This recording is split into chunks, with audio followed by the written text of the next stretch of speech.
I think we're good. Hey everyone, welcome to another episode of That's All Kayfabe with me and my buddy Gabe. How you doing, Gabe? I'm doing good, man. I'm just looking at my reflection right now. My hair's all stupid. You see that shit? I don't think it's stupid, but No. I'm not gay, so I don't want to like critique it. You know what I mean? Like, oh yeah, it No. looks terrible for the camera. No, I don't Nah, know. man. I'm open for critique, man. Just tell me I'm balding and I'll accept it. No, you what, won't. what? You're right. I won't, man. What do you think I wear this hat? Yeah, that's why I worry. Like every time I cut my hair, I worry it won't grow back. So I just try not to like cut it. You know what I mean? Oh, nah, dude. My hair's like thinning on top. Especially when I wash my hair. Mhm. That fucking like like your hair clumps together like when it's wet. Like I can see my scalp. It's like Mr. Burns, like when it's like the top part that you can see. It's gonna be that by the time I'm like 40. Like I actually went to the store not that long ago and I bought this shampoo that Giselle's cousin recommended. It's called like Mane and Tail. Oh, I've seen And it. It's like for horses, but they sell it like for humans, like to humans. yeah, and they're like, Yeah. oh yeah, like it's supposed to like help your hair like refurbish. And I'm like, oh, that's cool. I was like, I need hair in the first place to be using shampoo. Well, I think you need like a horse stick too to like use Oh it. man, see, bro, that's like I now need to go back. I need to go back in that trash can, get my receipt. Like, Yeah. yeah, I can't use this anymore. I don't have a horse cock on me. Well, it's expensive too. That I'm pretty sure that shampoo is expensive because Oh, it's now for you're talking horses. about having a fucking horse cock. No. Like I said, I'm not gay, so I'm not gonna judge you or pressure you in any way. But It's a horse peni to be politically correct here. Mm-hmm. A centaur. You're a centaur. Centaur. Man, speaking of being politically correct, I'm just kidding. uh, Um, I don't know why. It's just a fucking random thought. I was at work yesterday. We went on lunch together, and we went to the Pearl for lunch. And it's very like I don't know, modern, millennialized, and very artsy in a way. I don't mhm. know. Have you been to the Pearl? Not the Pearl. The yes, it is the Pearl. I don't think I have. That's it's nice, but I felt like the people could smell the pour off of me. But like I had a cup and like it was like this tan paper cup that you can refill your soda with, and it's like 100% bamboo, like 100% biodegradable. I'm like, bitch, I don't give a fuck. This is still going in the trash. hmm Yeah, because that's like you try to sort out. I know we try to sort out recycle, but I doubt the people at the place where they sort it out even give a shit too. They probably just throw it away anyways. They don't care. Yeah, it's like with recycle, it's like plastic and glass and like maybe sometimes styrofoam. But like, there's sometimes I'll get after Giselle. I'll tell her, "Oh, you can't be throwing like cut up paper in here because that's like actual trash, or you can't throw up like open bags of plastic or like plastic bags. Like that's trash." But she's like, "Oh, it's plastic," and I'm just like, "You're right. It is plastic." But I still separate it because I think that's just like the ADD of me, the ADHD of me, where it's like, "Oh, I need to do this. Oh, I need to do that." But then when it comes to 100% bamboo, I'm just like, man, dude, I don't give a fuck, man. This is still going to trash. It's going to kill at least 10 sea turtles. hmm At least, you know? I mean, you would hope so that it would kill them and not just wound them and leave them sort of handicapped for the rest of their lives. You know? Yeah, I don't want to be like responsible for those videos. It's like the turtles get caught in like those 6-pack holders, the Yeah, plastic yeah. ones. I'm like, man, dude, I hope it's not me. So I cut it up into a bunch of pieces so that in case if it does go into the ocean, they eat it and they die instantly. So they don't suffer. Yeah, no, they're gonna die anyways. It's the fucking circle of life.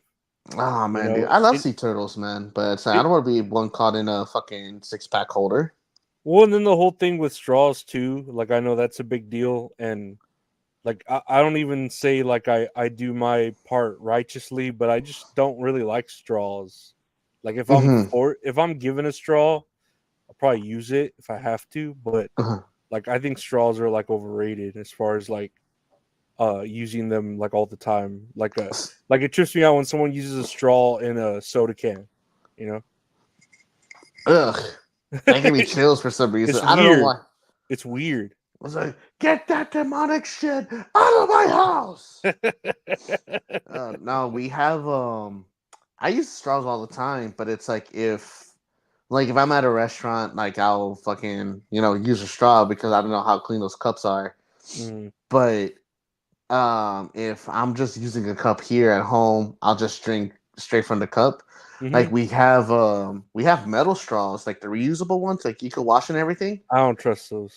It's so weird because like when I'm drinking it, it's like a weird feeling of it coming through the straw, and I'm just like I kind of don't like that. I don't know what Mm. it is, No, I know especially what you like mean. metal on plastic. Like when if Hmm. they forget our straws and we put it in plastic, it's kind of fucked up. It's a fucked up feeling.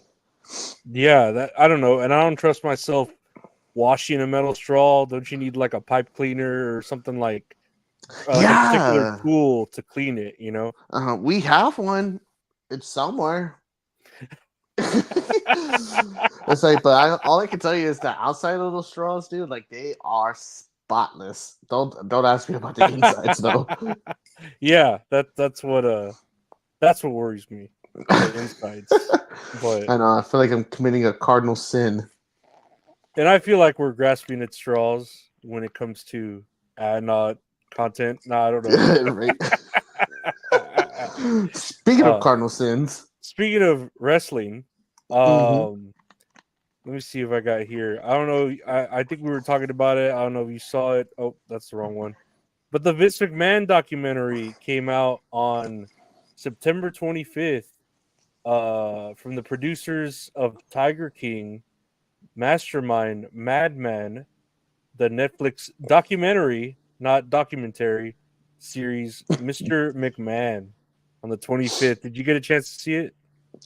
No, man, I sure didn't. I was gonna watch this the day of, but the 25th was our 10-year anniversary. So it's Hell kind of yeah, like our little congrats. thing. Thank you, man. Appreciate it. And it kind of got to the point. It's like, oh, I want to watch it. I want to watch it. And I just, busy with work, come home. I'm tired as fuck. But a lot of the shit I've been seeing, people have been kind of shitting on it. Is that true? So I watched it. I just finished it yesterday because it's just Mm-hmm. like 6 episodes, but they're like a good hour long, you know. Mm-hmm. And that's no commercials because it's fucking Netflix. But it's nothing new.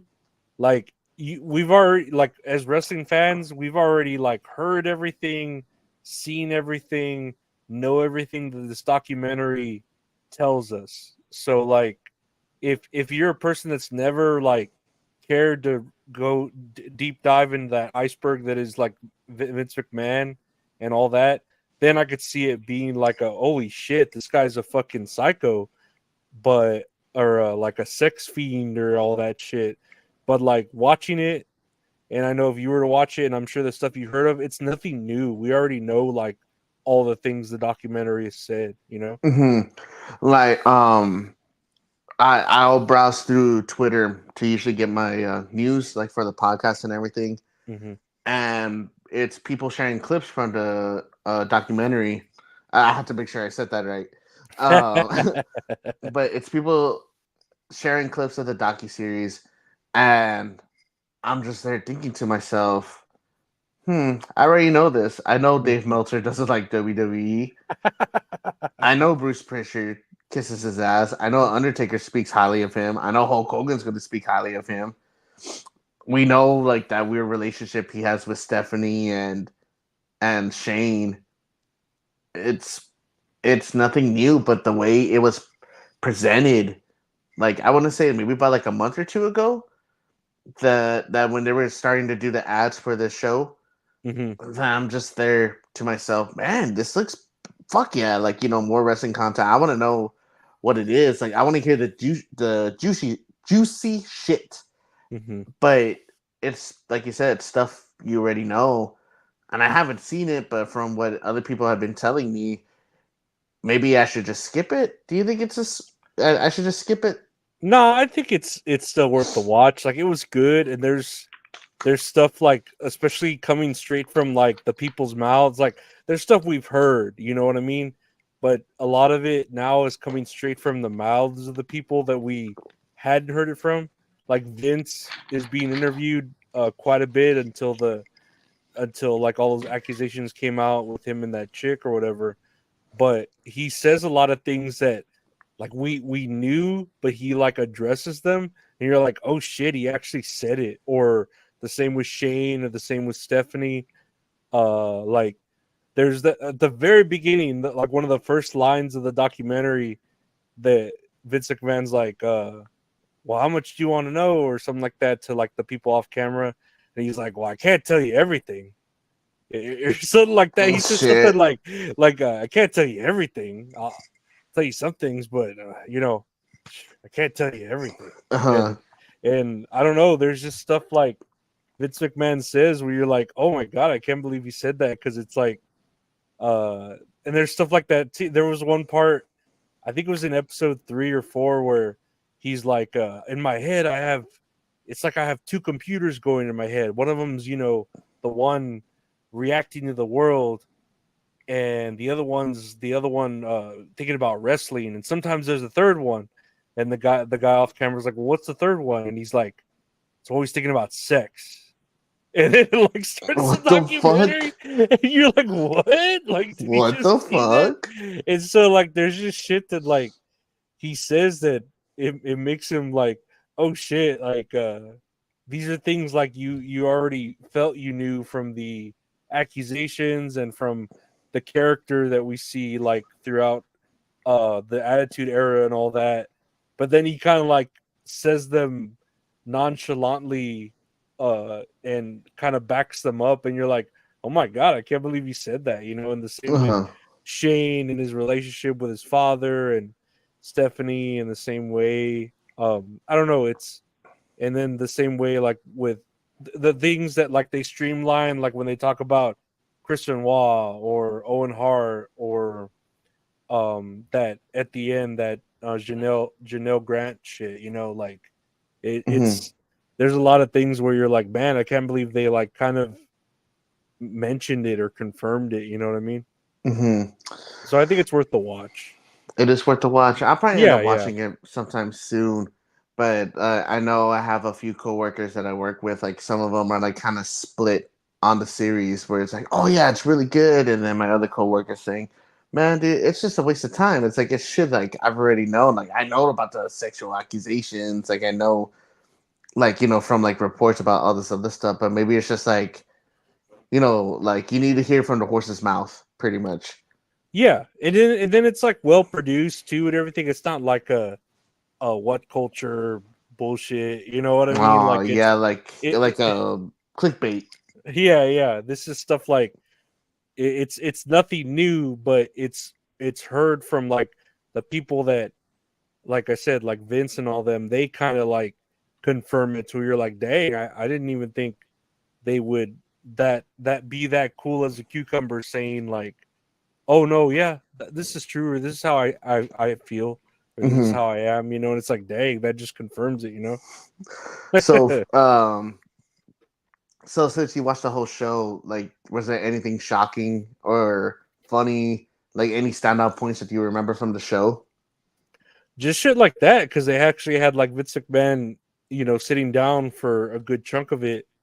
And there's like little things he said at the beginning like that, where he's just like, I can't tell you everything, like, Hmm. or yeah, one of my brains is just always thinking about sex, and it's just like, Fuck. dang. And there's a quote too where I think they were saying, oh, if Vince McMahon has ever cheated on Linda McMahon or something like that, has he ever been what's the word, like infidelity, has he ever cheated?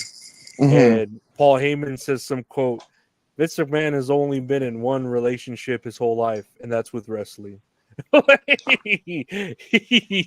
What the relationship fuck? that he's never cheated on or something. And I was just all, okay, that doesn't really Okay, make him look better on the fact that he it hasn't doesn't, cheated man. on Linda McMahon. So, Uh, do they mention anything about the allegations today, like the Janelle Grant stuff? no, they say at the. I mean, they mention it at the end. The last episode, the stuff, but it's stuff we already knew, and they had maybe like an interview with like Bruce Pritchard, and I don't remember who else they were saying like, "Oh, what do you think?" And he's like, "No, I can't comment," or so. You know what I mean? Real like Mm-hmm. legal shit. But it's nothing like you're gonna watch it, and some of it's gonna be like, "Well, I can't believe he said that." He said the quiet part out loud, but it's not anything we don't already know. Like Mm-hmm. I didn't watch it and see anything that like blew my mind as far as like new information or smoking gun shit. You know what I mean? Yeah, yeah. Yeah. Hmm. I will watch this eventually. It's on my watch list. But what we do have here is whenever the documentary was about to come out, here's a statement from Vince McMahon saying, I don't regret participating in this Netflix documentary. The producers had an opportunity to tell an objective story about my life and the incredible business I built, which were equally filled with excitement, drama, fun, and a fair amount of controversy and life lessons. Unfortunately, based on an early partial cut I've seen, this doc falls short. It takes a predictable path of conflating the Mr. McMahon character with my true self, Vince. The title and promos alone make that evident. A lot has been misrepresented or left out entirely in an effort to leave viewers intentionally confused. The producers use typical editing tricks without of context footage and dated sound bites, etc., to distort the viewer's perception and support a deceptive narrative. In an attempt to further their misleading account, the producers use a lawsuit based on an affair I ended as evidence that I am, in fact, Mr. McMahon. I hope the viewer will keep an open mind and remember that there are two sides to every story. So yeah, Vince McMahon was trying to get ahead of this documentary when it came out, to the point where he even tried to purchase it from Netflix God, in an attempt to destroy it. However, Netflix refused. golly, man, what a self promotion. Look, good job, Vince. I'm proud of you. It was crazy. You know, he has the money to purchase it. He's got billions of dollars from selling his TKO stock and shit. Oh, absolutely, dude. Mm-hmm. Man, that is so funny. Like, what a way to promote like yourself. But it's like to separate the character or like art from the artist. But it's like, dude, like you're still Vince McMahon. That's your fucking last name. I don't know. Like, there's no way to get away from it, man. Like, we've heard the stories and everything, even before the docu series, that we knew who Vince McMahon was, like behind the cameras and shit. Like, you could just look at backstage footage, like you see on like WWE 24/7 or like on YouTube. You can find any video. It's like you can see like, fuck, man, like this guy's fucking insane, or there's something up with him, man. I don't know what to tell you. Like, I wouldn't, and I didn't put it past him when I was like, oh, he's gonna do something to like prevent this from coming out. And sure enough, it's like he tried to buy this fucking show so that way he could destroy it. No, but it's worth the watch. I think it's only like 6 episodes, hour long, and it's worth it to just like not only hear those things straight from certain people's mouths, but to just like, I don't know, it's more organized and streamlined. But of course, there is some stuff they like leave out, but they streamline it to a way where like a newer casual viewer would be like, oh shit, I had no idea. But now it all makes sense with the context of like, oh, the shit he would do in the Attitude Era, or this or that, and how the lines blurred between the real person and the character, and how wrestling kind of helped that, because that's how wrestlers are. They blur the lines between a real character and who they are, you know. Mm-hmm. Mm-hmm. But Man. it was good. I recommend it, especially if you have Netflix already, you know. Oh yeah, definitely. I will watch it. It's on my watch list already. Hell yeah. And something else that came out from that documentary, Stone Cold Steve Austin states that he does not believe in CTE. Quote, I worked for a long time. I got dropped on my head one time. I got concussed there. But other than that, I can't remember having too many concussions in the business of pro wrestling. My take on that has always been, if you were just wrestling and you got a bunch of concussions, you're probably doing something wrong. I'm not a CTE guy. I just don't believe in it. Oh man.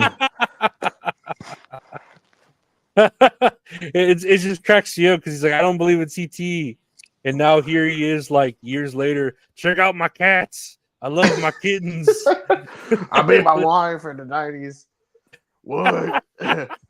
Struck her once. What? Beat her twice. What? Here's my cat. What? Holy shit. Holy shit. Holy shit. Well, oh, wait. What's this cat? Let's go, Poncho. No, I saw this and I was like, I mean, he could just be lucky. I don't know. Like, I know Undertaker was interviewed about it, and he said he got concussed. At his Brock Lesnar match where he lost the streak, and even Vince McMahon was like, Vince McMahon said, I don't think he got concussed. He was just shocked at the fact that he had to lose the streak. Oh my god, you gotta be kidding me. No, he says that. It's pretty rowdy. It's pretty ridiculous. Wow, dude. That has to be luck for not having that many concussions, because I know it's like once you get one concussion, like you're more prone to getting more and more concussions down the line, correct?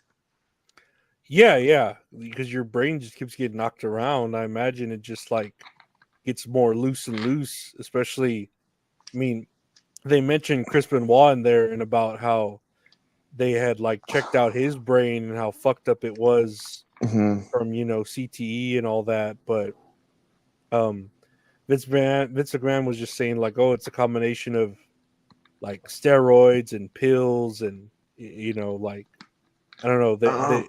I don't know. It was interesting, like hearing it again from his perspective. What do you think about that?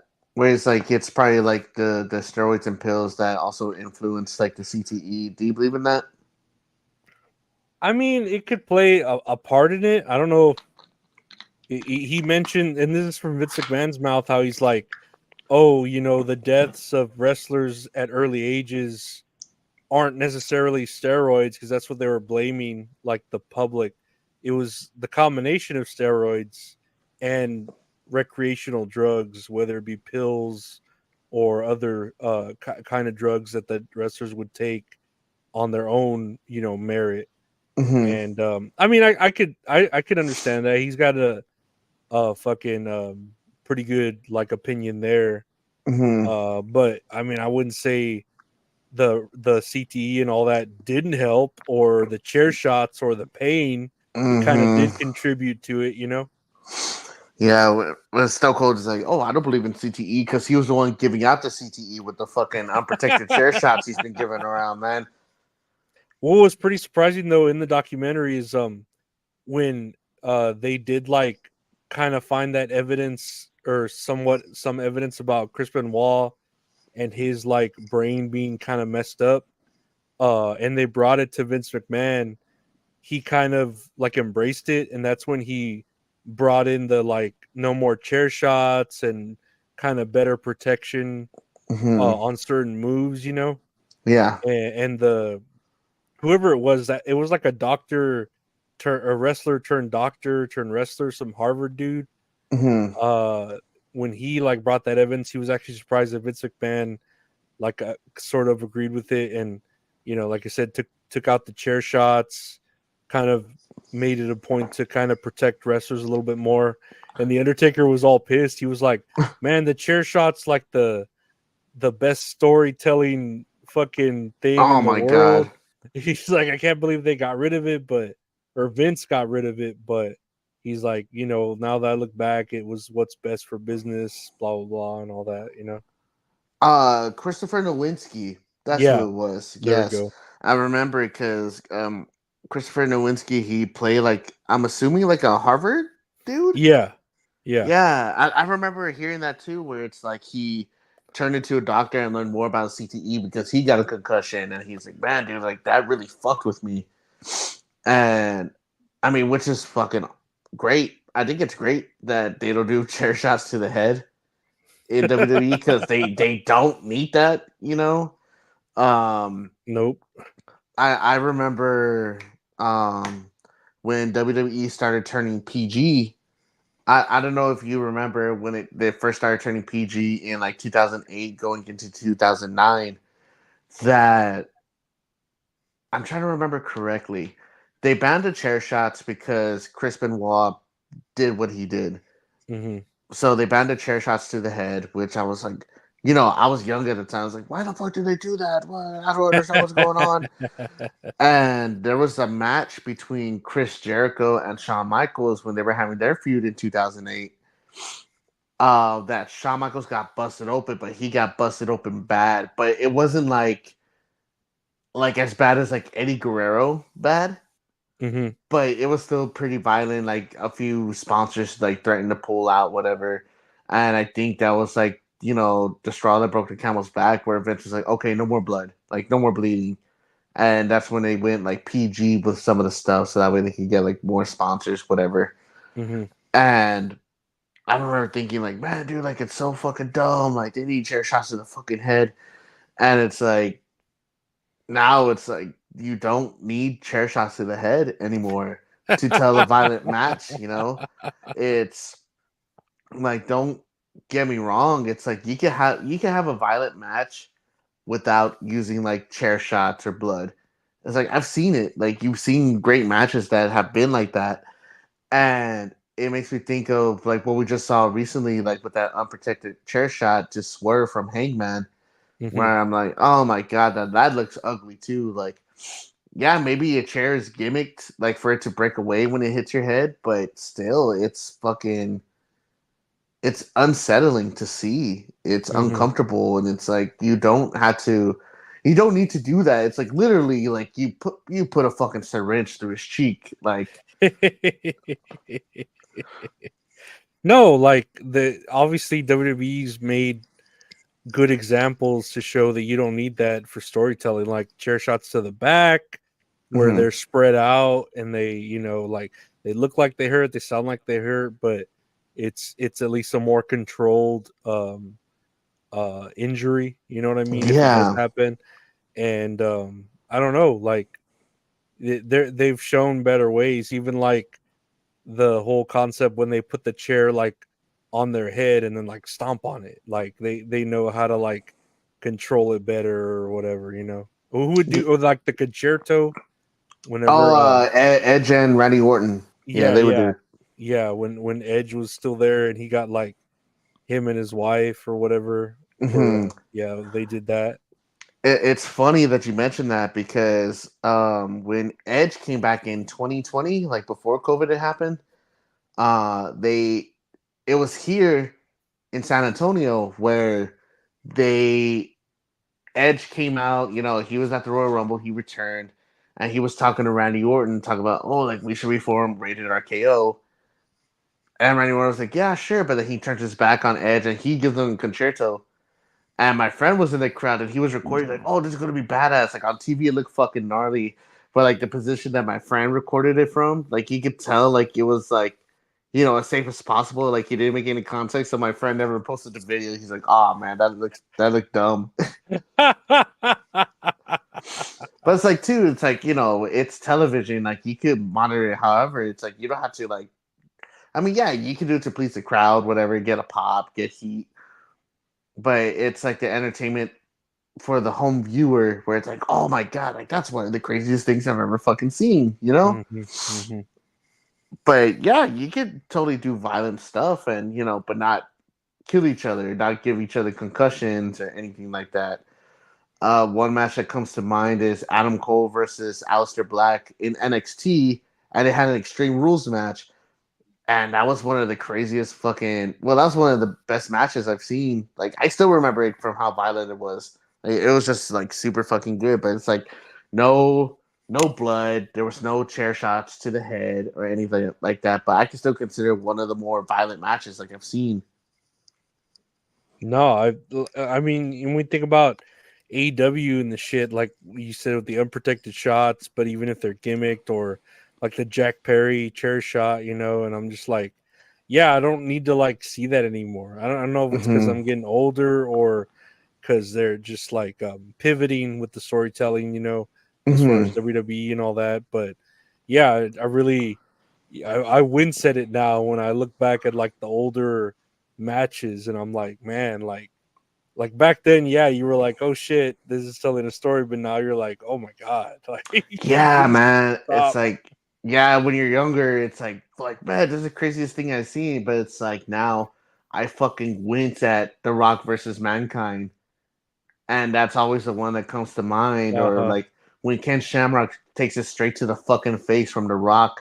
Maybe it's just The Rock. Maybe it's just him, I could see it beat him. Yeah. dude. And it's just so unsettling now. It's not needed. I think that's what is a main factor for me of not liking death matches. Really, because like the whole light tube, thumbtacks, fucking skewers. Like, hmm I'm Yeah. okay. No, there's better ways to tell stories. And Yeah. But back to like the topic at hand, I do think it's kind of irresponsible of Stone Cold to be saying that CTE doesn't exist or he doesn't believe in it. I'm not a I'm not a CTE guy. It's like, bitch, it's like, what do you mean? What do you mean by that? You just never had it, I guess. yeah, that's it. He's just never had it, or he doesn't think he's ever had it. He's like, what is the line? It's I can't remember having concussions, and that just makes me laugh. Like, of course you wouldn't remember. Yeah, Concussions it's make like you you, probably had probably a dozen, bro. We can't remember how yeah. many we had. They don't. They have you not remember things. That's what concussions do. Oh man, it's like people that do live with CTE, like it's really fucked up too, man. Like, I know a lot of football players they have it, and they're implementing a lot of like new paddings and stuff to prevent them from getting concussions, or they get like a bunch of flags, like if there's a tackle done, like helmet to helmet, and it's like that can knock somebody the fuck out, man. Oh yeah, yeah. Yeah, it's like just like 280-pound man coming at you full fucking speed just to knock your fucking head off. And I've seen videos of football players like 40 years old, and because they have CTE, they're struggling to walk down the stairs in their home. Like they're taking one step down at a time, holding on to the rail, and they're like 45.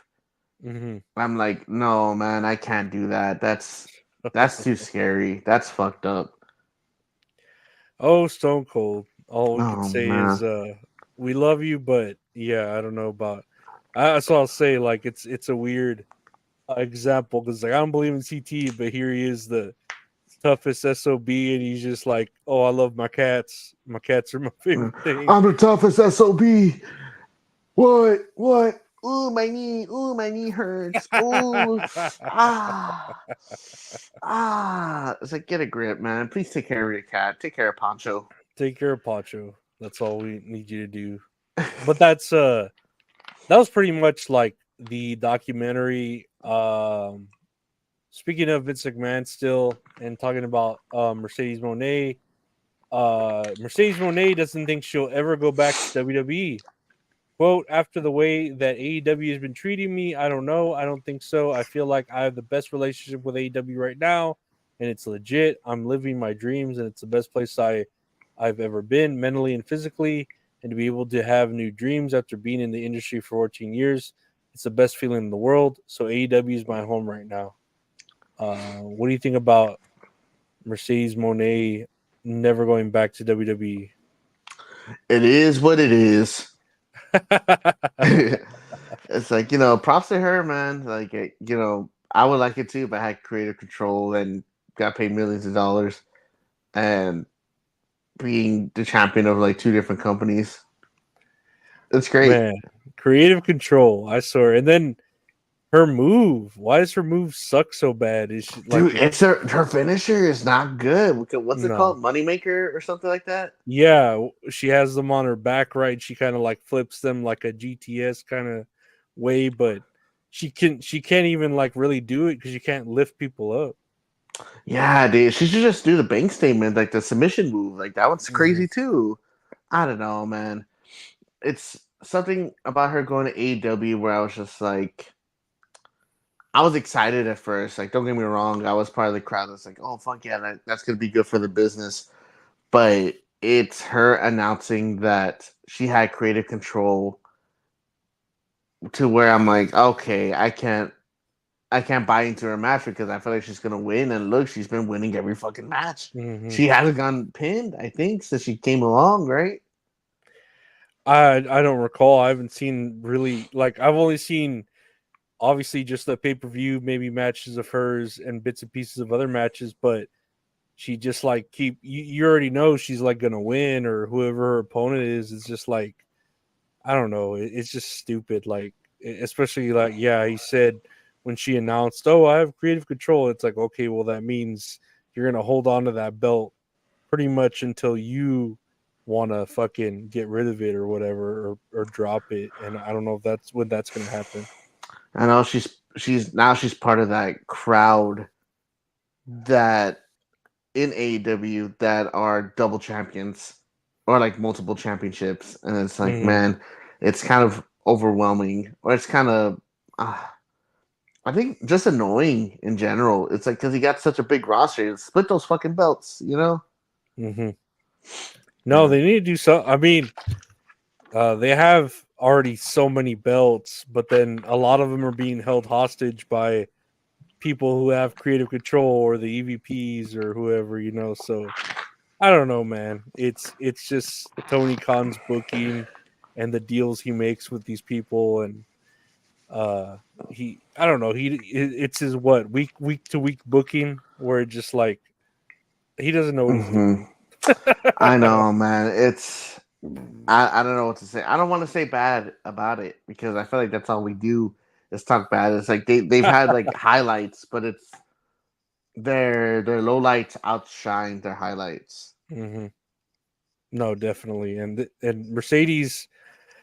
I didn't really like her even as Sasha Banks over in WWE. I wasn't like the biggest fan, but now like I don't know. It's really showing that like I don't think she's worth the money for not just her name, like her talent isn't really showing, you know what I mean? Hmm.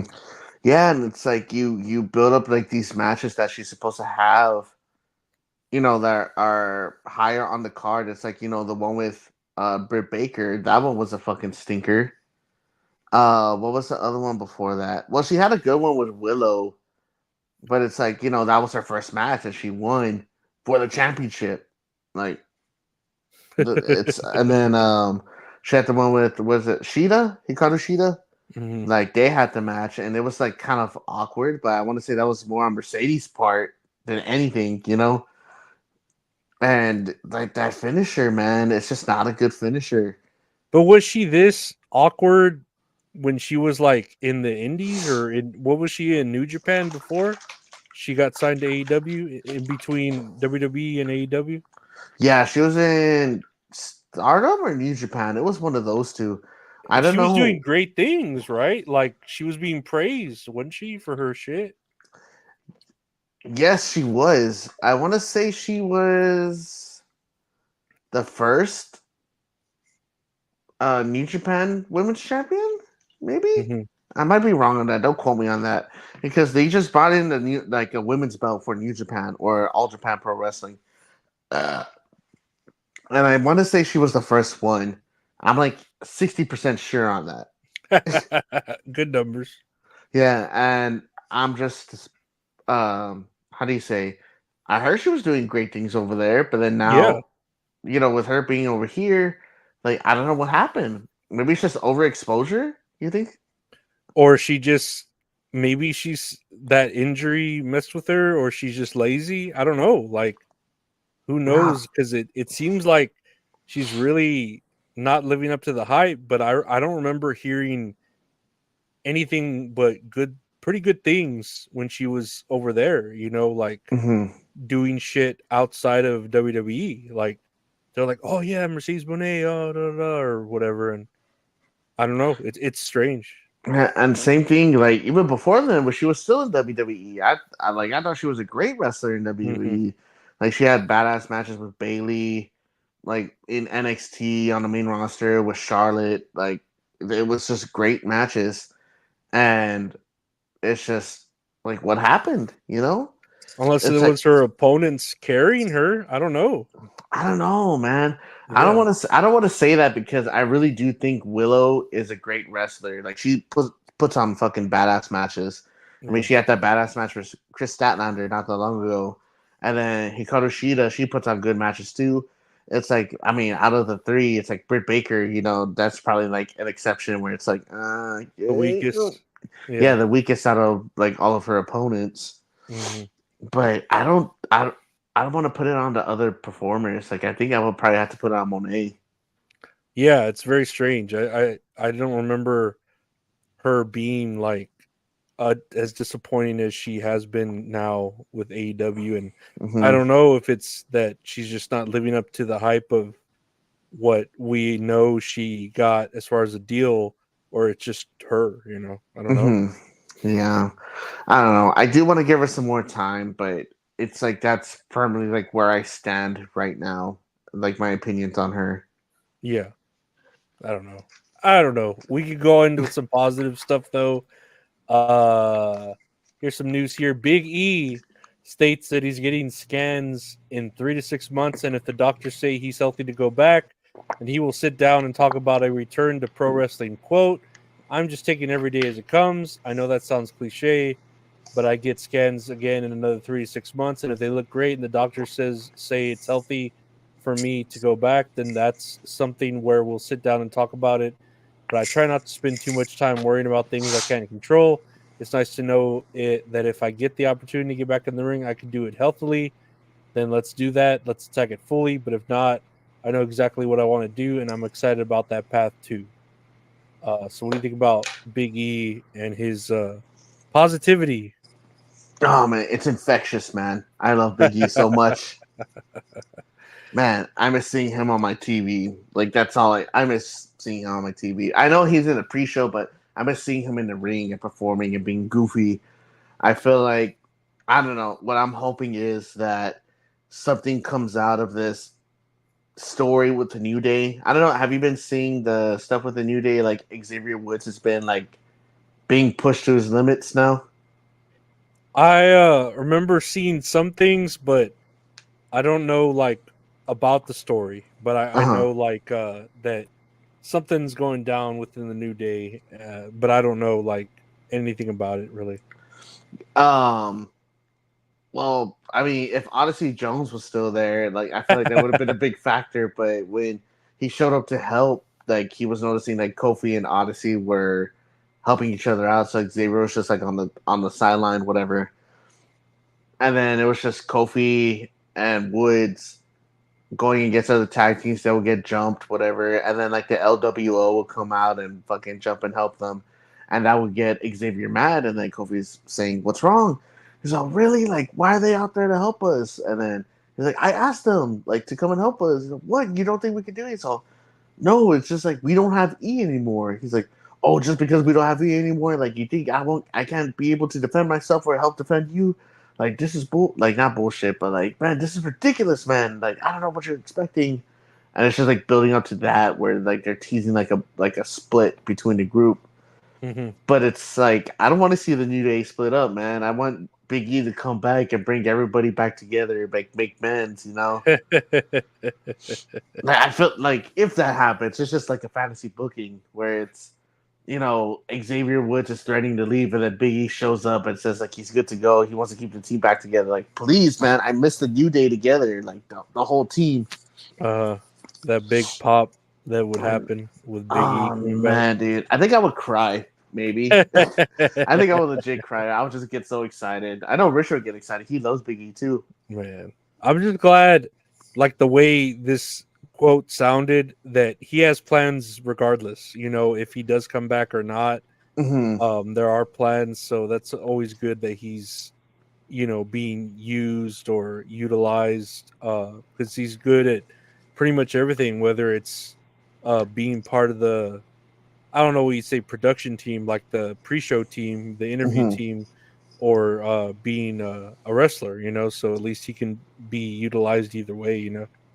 Yeah, even if he doesn't decide to come back, decides to do something else, he could totally be like a commentator for college football. I know he's really big into college football. Like he has the voice for it. He's the whole package, man. Like he could do everything, and he's Mm-hmm. great. He's badass. It's like Mm-hmm. like here, like I don't know if I speak for you as well, but it's like I always want the best for Big E too. Mm-hmm.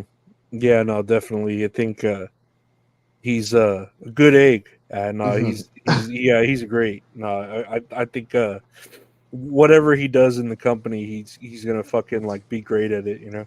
Oh no, 100%, man. But here, knock on wood. I really do hope he comes back. I'm missing him wrestle, man. I just want to see him on the TV one more time.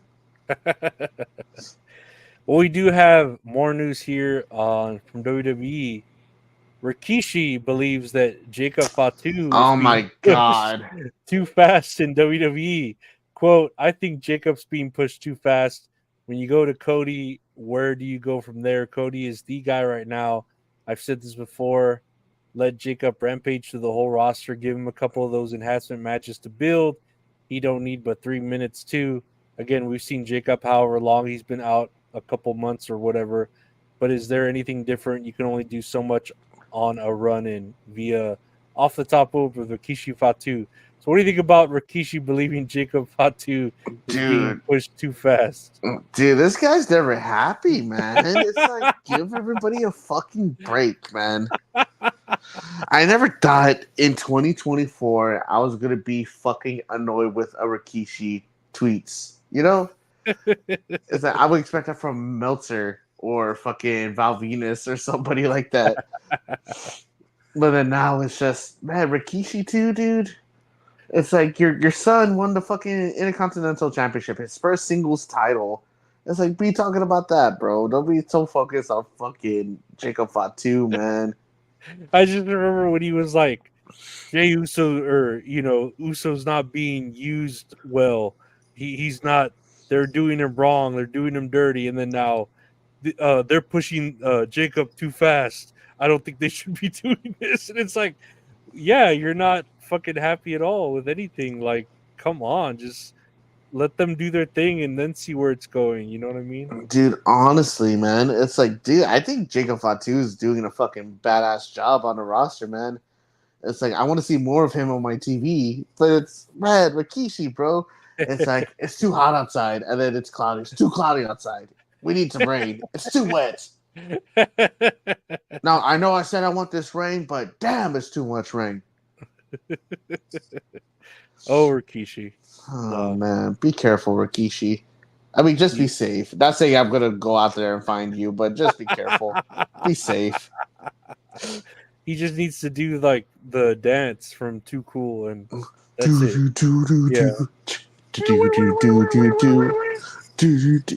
That dance is so easy, man. They're just doing the fucking cha-cha slide with the little But butt shaking. my way. Wow, wow, wow, wow, wow, wow. Fucking Rikishi. I know, man. Oh, we have here AEW news. Let's see here. Hook has officially retired the FTW Championship. A great moment with Taz, too, as he presents the belt back to him. Let's see if I can play this clip here. So now, in this very moment, the FTW Championship is officially retired. Hey, come here. It's yours. An unexpected move. An unexpected move for one. Oh man. But then Taz goes, but I digress, and then he gets him in a Taz mission. Kata Hajime! No, I don't know. Like, what is this leading up to? Like, is he leaving Hook, or are they just I don't tired know, of like dude. fucking with that belt? I'm just glad one of the belts is fucking gone, man. That's all I'm happy about. Hmm? No, I There we just go. it just trips me out that they're willing to get rid of one of the belts. Yeah, like does this mean 3 more belts are gonna pop up when they get rid of Right. one? It's like a sacrifice to bring in 2. He's like, I play Magic. I know what's happening. They're going to bring in 2 more belts. Yeah. No, that's how it works. You get rid of one and they bring in 2 or 3 more. But I don't know. I just is Hook. Weren't we talking about that? That Hook could go to WWE or something? Oh, that they were interested in him Yeah, for NXT, I think. that makes sense. I could see him over there. Oh yeah, man. NXT is a developmental brand anyway. It's like they could help him. I'm not saying Hook is bad. I like Hook. Don't get me No, he's wrong. cool. He's cool. Yeah, man. He could be a total badass in NXT. I mean, he was a total badass in FTW too. I mean, FTW in AEW, but it sucks because he was stuck in that program with Chris Jericho for so many fucking months. Mm-hmm. But I'm just glad they finally put a belt to rest. Hopefully, they leave it at that. I don't know. I just wonder, like, what this means for Hook. Like, if he's gonna, does it mean he's gonna go after a different belt, or is he like, getting buried? I just wonder where it's going with it. Hopefully, a different belt. Because I feel like with the FTW Championship, me personally, I feel like it wasn't really prestigious in a way. No, not at all. Yeah, it's because they got like 20 belts. It's like anyone can have a fucking belt on them. Mm-hmm.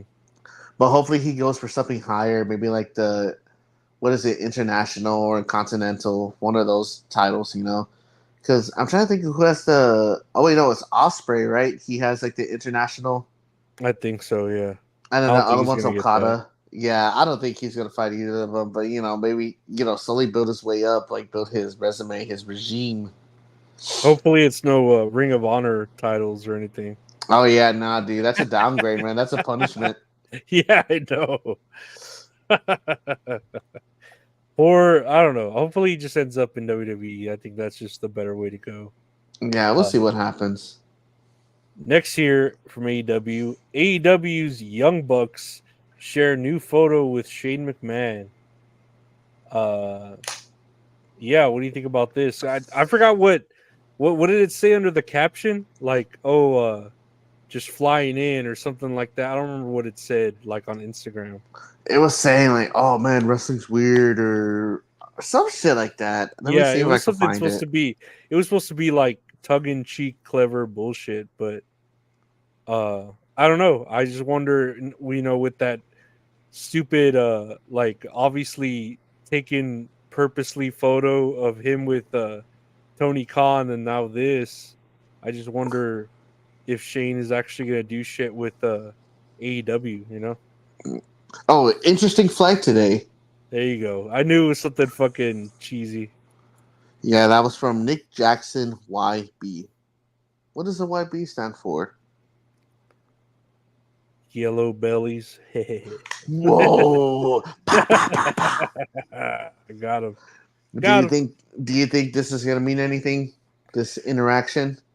I don't know, man. Especially after watching the Vince McMahon documentary and seeing like how Shane was trying to like win his father's like what's the word, like respect, Mm-hmm. the whole time while working for him, but then how he thought, okay, I keep the family business going, I'll be like the next McMahon in line, but it ended up being like Stephanie and Triple H who took over.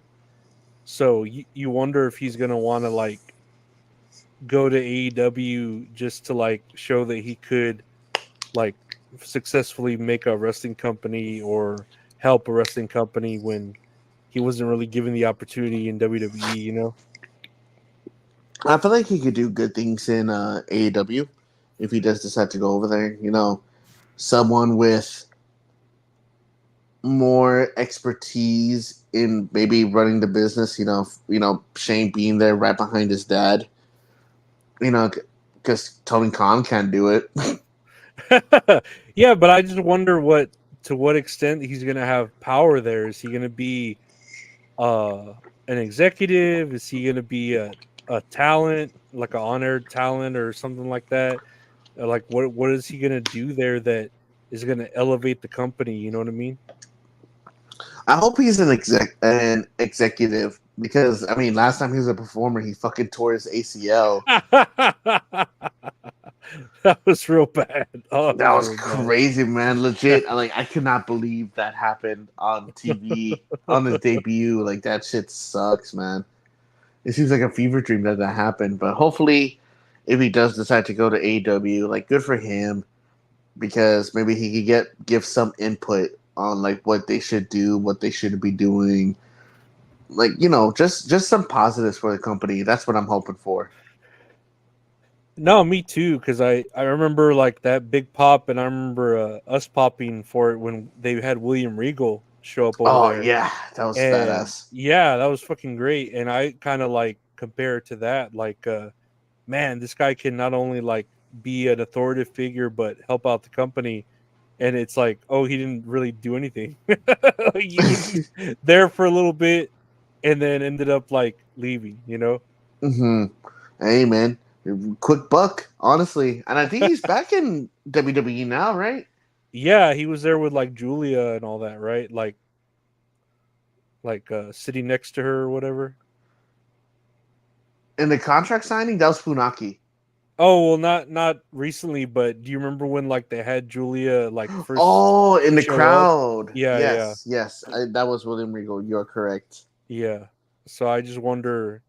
I don't know. I'm sure he's doing behind the scenes shit at WWE that you don't hear about. Like with NXT or maybe whoever. Mm-hmm. But I just wonder, like, if Shane McMahon's gonna just do like ghost type behind the scenes shit, or if he's actually gonna fucking come out and be like, I don't know, some sort of authoritative figure, or go against Tony Khan and the Young Bucks. I don't know. There's a lot of potential good storylines. I just wonder, like, what the fuck are they just gonna make him in charge of Ring of Honor? I don't know what the fuck they're Oh gonna do. man, hey, that'd be good too. It's like bringing some credibility to Ring of Honor. That's I would true. like that. That'd be interesting to see if he could fucking bring up Ring of Honor from the ashes that it Yeah, is at the moment. like a rising phoenix. But it's I think that would be cool because I feel like Tony Khan can't be running multiple companies at one time because Mhm. there's too much focus on one thing on a week to week basis. It's like maybe if Shane was put on Ring of Honor, there could be like proper like storytelling and like long term booking instead of like shit like week to week. And there's good talent over there. They just don't Hmm. fucking utilize them. Yeah, who's the Ring of Honor champion? Is it Mark Briscoe? I think so. Yeah. Okay. Okay. I think so. Let me see. Yeah, I want to say it's Mark Ring Briscoe. of Honor champion. It is not Chris Jericho.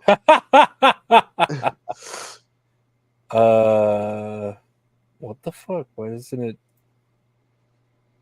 Yeah, it should say like a Yeah, current. current champion Mark Briscoe. Oh, okay, okay. I was like, what the fuck? Like Chris Jericho? That's Chris somebody's fucking Jericho. lie, He probably edited that himself on right? Wikipedia. Chris Jericho. Yeah. I'm the Ring of Honor champion. Hi guys. Speaking of talent and I guess contracts, Malakai Black's contract is expiring early 2025. Dang, man. I fucking love me some Malachi Black. I feel like everywhere he goes, he's not utilized at all. No, he was man, because he was NXT champion and he went to the main roster and he was putting on some good matches, man, like really great matches.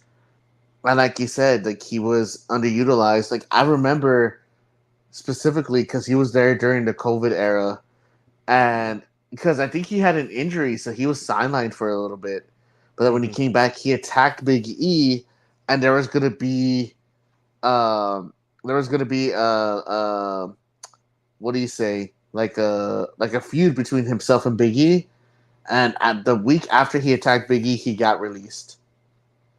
And I was like, what the fuck? Like, that's crazy. But it's so I think it was just cool that, Malakai, he was able to be like so humble about the experience. Like he didn't talk bad about the company at all, which I feel like he also represents himself like very well.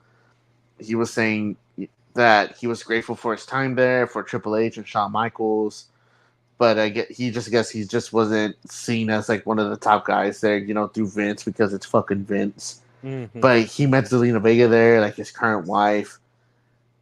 And then he got signed with AEW, like when everyone was signing over there, and like it was a big deal. I still think it was one of the bigger signings over there, and I would like to see him perform like in front of a bigger crowd, as shitty as that sounds.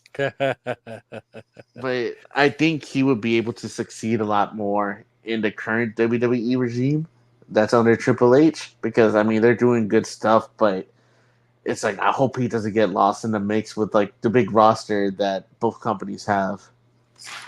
No, especially with like the Uncle Howdy shit, he could fit in a feud somewhere there, or I don't know. Like there's yeah, and then especially too the way they're NXT, and then like that's meshing with what the fuck is TNA.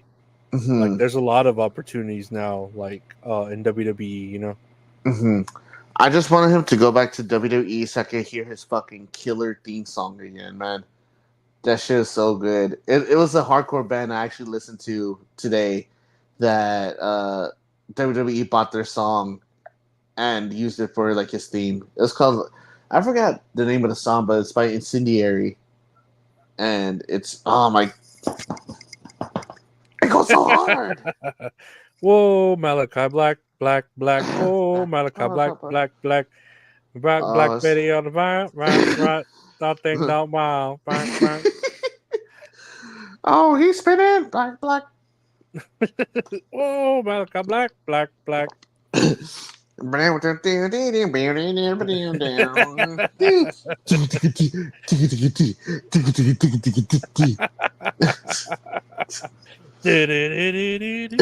just him in the ring, just crisscross applesauce, just.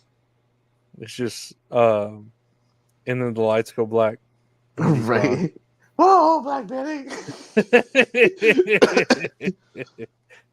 Also here's some news about the Lucha Brothers. AEW is tacking on injury time to Rey Fenix's contract, which is nearly but not quite 1 year. Tony Khan made Fenix and Penta significant offers to stay, but they wouldn't sign a new deal. Via Wrestling Observer newsletter.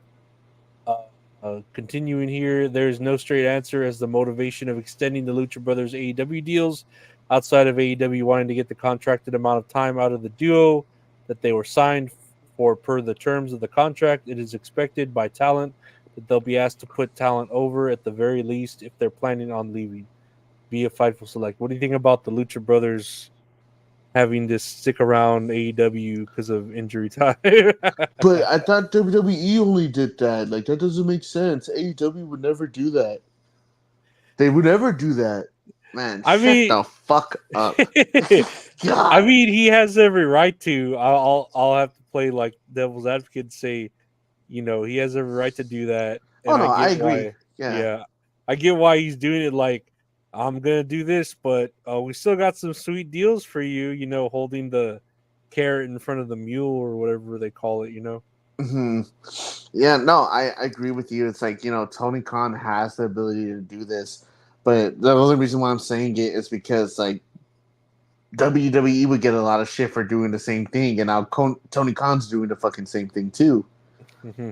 Like, and it's like it makes me think, like, dude, if he's keeping Fenix there, like based off of injury, to extend his contract based on how long he's been injured for, Adam Cole's gonna stay there forever.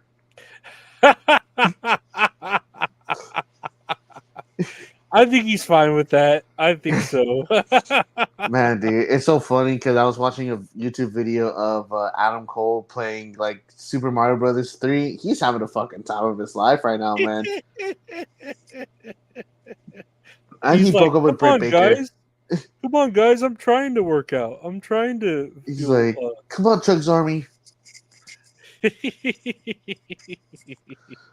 So he broke up with Britt Baker, so he's living a bachelor life now. Did he really break up with her? Yeah, I read somewhere that they actually broke up. Yeah, Man, I that's know.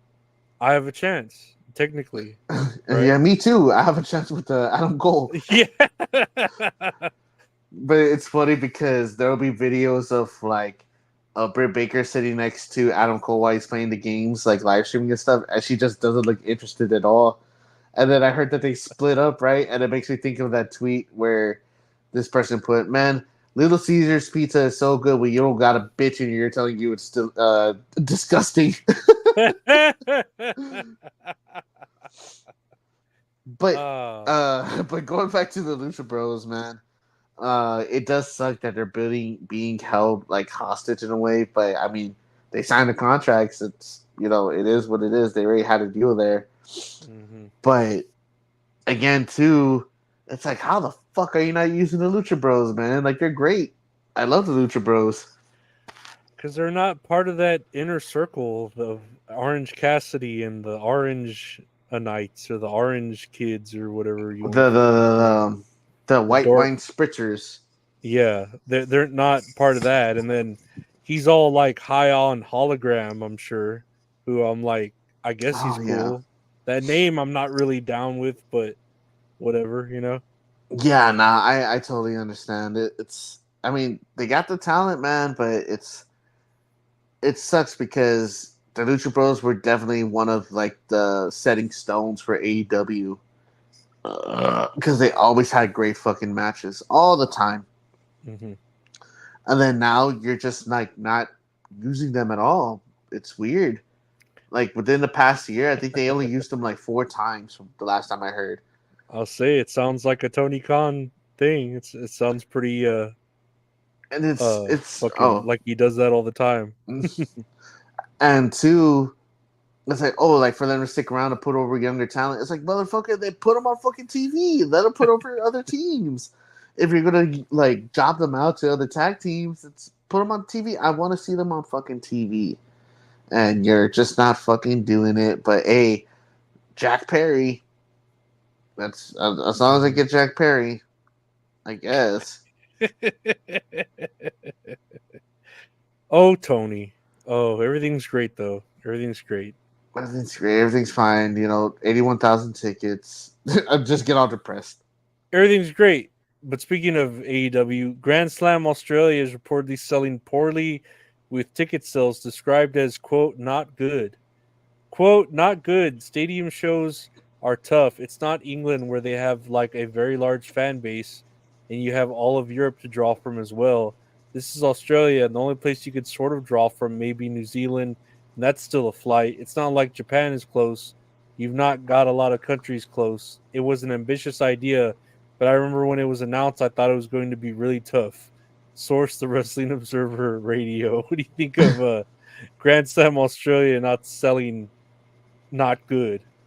Oh man, it's upsetting, man. I want it to be successful, but dude, it's they're doing this to themselves. You know. There is a Twitter account. I think they're called like WrestleTix. I don't know if you ever seen those. Like It sounds familiar. a lot of people quote them because they say like, oh, like for example, WWE Bad Blood, total capacity 17,000, tickets sold 15,000, tickets left like 22,000 or something like Yeah, that. I know what you're talking about. That they're responsible for doing those types of tweets where it's like it Mhm. gives out information on ticket sales and it shows a picture of like what's already sold out, like what seats are still available, and what tickets are being sold through like a secondhand party, stuff Mhm. like that. Like they give out a lot of information like that, and they haven't said anything about this one. Like it's and what I'm assuming is I'm assuming it's bad, maybe because I really want to see what it is because I feel like maybe they haven't sold even 4,000. I think I read that in a tweet somewhere. Like don't quote me on it, but let me see how many tickets was it Suncorp Stadium? I just love the Wrestling Observer Radio, like the way they word things. How it's like it was an ambitious idea, but when it was announced, I thought this is going to be really tough. Like not committing to any idea, like, and that's how fucking Dave Meltzer was in the documentary too, where he's like, yeah, when I heard about this, I thought maybe it might not work out. Like What the where fuck? it's like, okay, so you're not saying it will, but you're not saying it won't. Like Yes and no. yeah. Like He's got those weatherman. We talked about it. Those weatherman where it might rain, but y'all be ready for the sun could come out, and it's just like, what the fuck are these answers? Like, you don't ever say commit to a yes or commit to a no. You're like, well, it might not be, but it could be tough. right. It's Um. annoying. So, so the one thing I'm looking at is the stadium capacity for Suncorp Stadium, and the thing that popped up, it says 52,500 tickets or 500 seats, and I don't know if you could tell from this like the picture on my phone, but it's like a football field or a soccer field, right? Okay. So they have like the whole field open, and it's just the seats that are already like built into the stadium. It says what Google provided. What is Suncorp Stadium's seating capacity? The official seating capacity of Suncorp Stadium is 52,500. In concert mode, the venue can host up to 60,000 patrons. Damn. Dude, I know, and just having a hard time selling out whatever stadium they were in for, what is it, Wembley, right? Wembley Stadium? Hmm. That the first year they did the 80 something thousand, but it was actually like 70 something thousand. I don't know what it was really. But then Hmm. this year it was like 52,000, I think. So 20,000 less. And I don't think it's going to hit the 50,000 at all, let alone 30. I That's just me assuming. Uh, Ay, ay, ay, ay, ay, ay. Let me see. AEW Grand Slam, Australia. Or let me put AUS. That'll make it easier. Ticket sales. Let me see if anything pops up. Oh no, it tells me the fucking same thing, the same tweet that we're talking about. Damn it. They're not good, but they might not be, but they maybe might be tough. I don't know. It's like, but pats on their back. Let me stop looking this up. It's like I'm not finding shit with that. I don't know. I mean, I agree with this that like Australia is like a weird place to like hold in a big event because Hmm. it is like in the middle of nowhere. Yeah. So I do agree with that, but I don't know. It's AEW, like they already have trouble uh going to like Canada and filling up places whenever they do go, and that's like easily a huge wrestling bringer of like people. Hmm. uh Here in America it's getting more trouble, especially the way they like hold their venues like for a while in certain spots, like when they were was it the when they were in Texas for like a few weeks, right? And it was kind of like declining because it was just like oversaturation. Yeah, I remember that. Yeah. Um, yeah, it's. I don't want to say anything bad. I feel like they can do it because I know WWE. They recently had Elimination Chamber over there in Australia. I want to say so because the main event was for Rhea Ripley, Hmm. and like the whole show was pretty much revolved around her. Uh, they could probably do it, but it's like there's no like proper promotion for the show or anything like that. Hmm. Elimination Chamber 2024. Oh, I can't fucking spell. Uh, Ticket sales. This is what pops up. So for Elimination Chamber, according to AI Overview, the 2024 WWE Elimination Chamber event in Perth, Australia, sold 48,777 tickets, with about 1,100 still available as of February 25th. The time the event took place on February 24th at Optus Stadium in Burns, Burswood, Western Australia. Hmm. So 48,000, almost 49,000. That's pretty good. But that was a long time coming too, and they were building it up for a while. Mm-hmm. And then that was like, oh, they hadn't been there in a while. So like there was a lot of hype where Australia wanted to show up and be like, oh no, please hold more events here. You know what I mean? Uh-huh. So yeah, that was pretty like epic. And then they even had shit where like the stars showed up early, right? And they had like Kevin Owens with a koala bear at the zoo and shit like that. They were doing other events other than Mhm. just the pay-per-view, you know? Man, honestly, I think that was like one of our favorite. That was one of my favorite segments that we done on the podcast where we looked at wrestlers holding koalas, and supposedly like every fucking wrestler was holding a koala. It was Yeah. crazy. It was amazing. Yeah, there was a lot of photos of them holding koalas. It was some of the craziest fucking shit I've ever seen, man. It was so funny. But uh I just think with um the proper like ad representation and fucking sponsorship and fucking promotion of this event, I think they could do it, but then again, it depends on all of that, and we all know it's like a week to fucking week mhm. event, you know, like they could do it in an arena that holds maybe like, you know, 10, 15,000. They could totally do that because wrestling doesn't really go into Australia, but like what it says here, Australia is fucking separated from everything else. I think New Zealand's close by, maybe Japan, but like I said, that's still a flight. Like flights to other countries are fucking expensive. Fuck yeah. And then just for like a show that has no build up or the build up's just from like a week ago, so you're like, okay, I have to make these flight plans and plans like maybe a month in advance or weeks in advance, but I don't Mm-hmm. even know who I'm watching on the card, you know?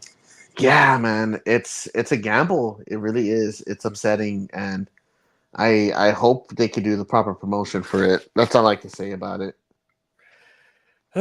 Speaking of staying with AEW, uh, Powerhouse Hobbs has been cleared to return to the ring. Fightful Select has learned. And all I could say here is I didn't even know he was not cleared to not be at the ring. Like, where was that? Yeah, let me see if I can look it up because I remember I sent this to you, and I was like, wait a minute, he was fucking injured. Yeah, that's where I'm like, what's wrong? Like, when was he injured? When was he not cleared to be in the ring? Like, I know he's always doing like when they have those infomercials about, oh, if you need help in your behavior illnesses, there's 1-800 numbers to call at, like with Eddie Kingston or whatever. So I Uh-huh. feel like he probably has like mental issues, you know, but God. I just wonder like what he has finally been cleared to, because I love Powerhouse Hobbs. I want him to like do more, but I didn't even know he was injured or not able to fight, you know? Me too, because I don't really think it was announced, or if even if it was announced, it wasn't on like a grander scale, you know, like Mm-mm. the like maybe just during the match, like commentary just mentioned it and that's it, you know. But me and you, we don't watch AEW or wrestling on a regular. We don't really watch wrestling on a regular basis because Mm-mm. we're just busy during the week. We usually catch up with like highlights or clips on YouTube and stuff like that, whatever we send Uh-huh. to each other. But it's like I feel like could have gotten lost in the mix, like through commentary. Yeah, that was it. Yeah, Uh, but then you would think the news like this would report it too, and we'd hear about it because we hear when like, oh, this wrestler's injured or that one can't is not going to show up. But Powerhouse Hobbs just hadn't been on TV, and I always say that, like, well, where the fuck's Wardlow? Where the fuck's Powerhouse Hobbs? These are big dudes that like could be doing shit, and they just don't do anything with them.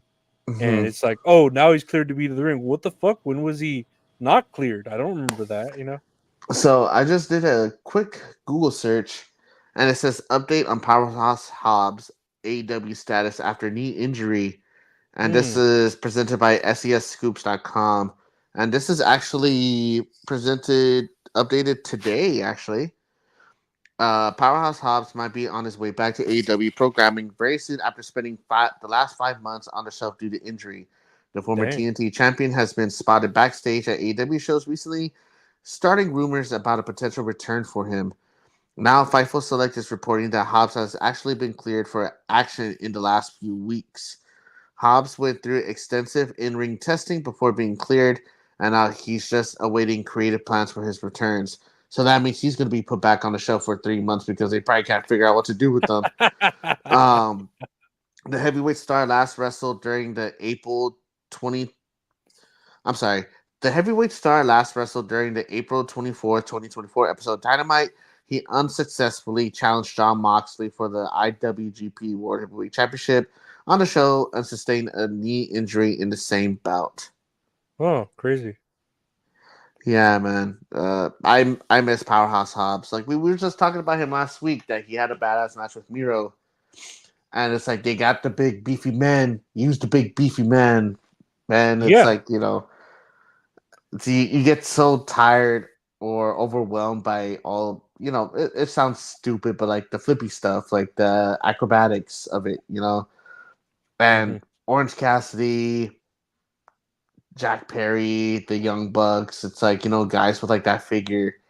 It's like, I guess it could be more relatable because, you don't really see them as champion or anything, but you need a variety, man. Everyone needs a fucking Powerhouse Hobbs in their life.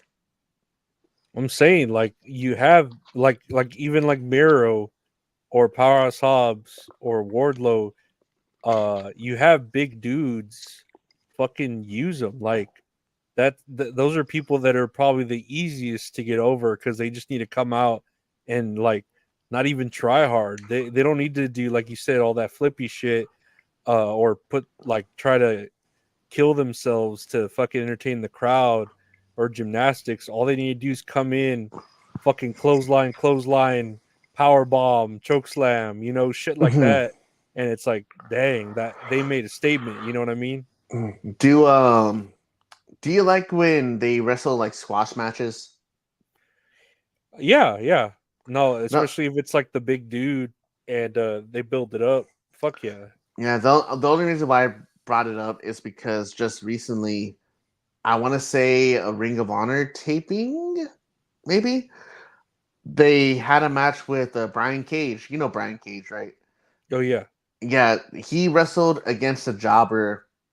Small frame dude, very petite, tiny, and just like maybe from like the local scene from like whatever town they were in.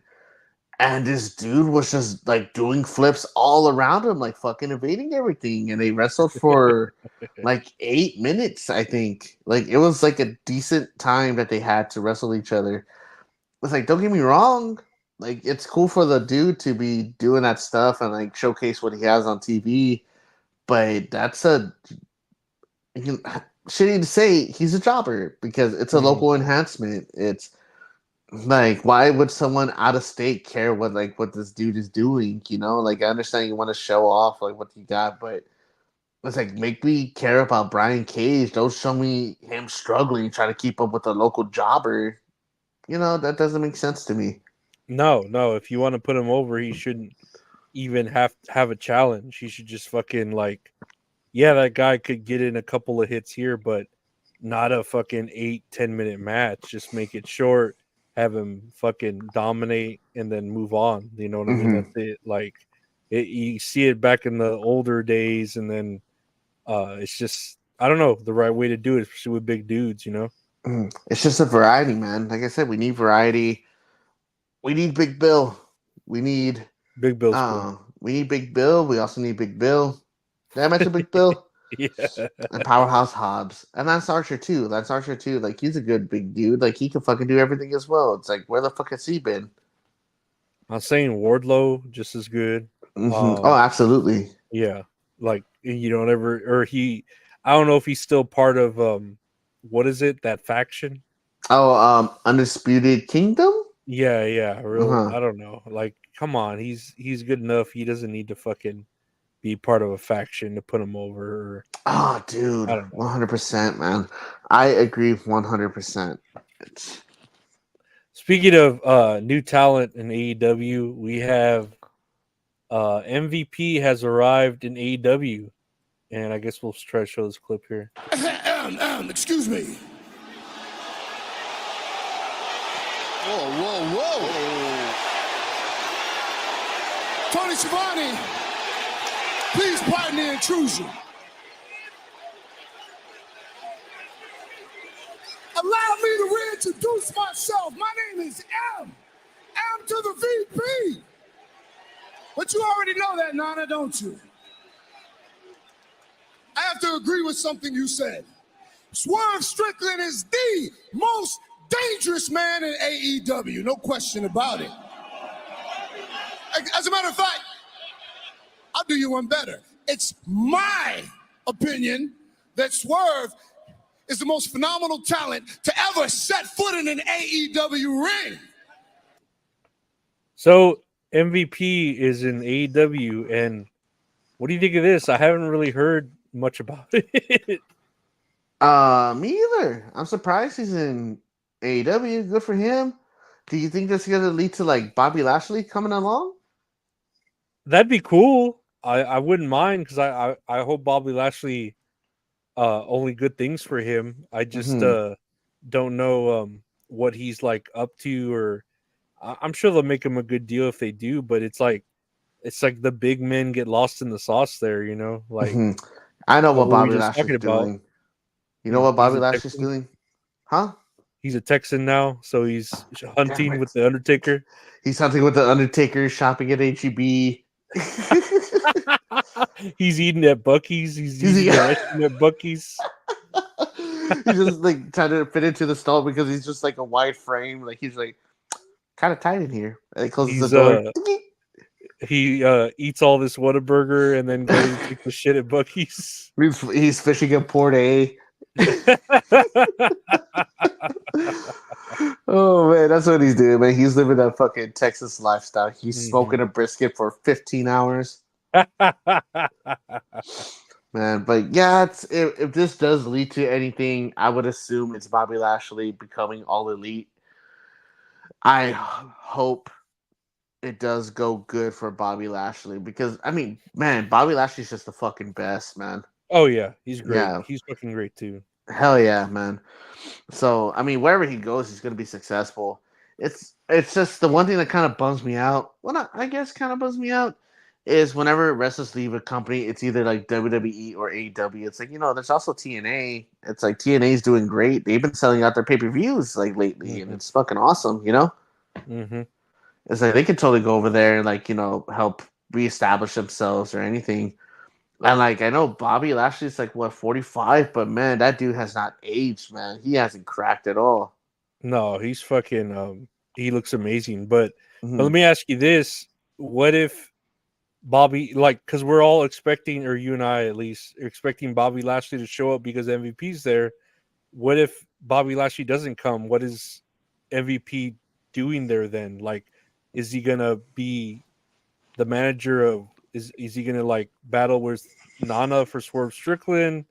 Is he gonna find a talent to manage? Like, who do you think he's going to like manage there? You know, if Bobby Lashley doesn't show up.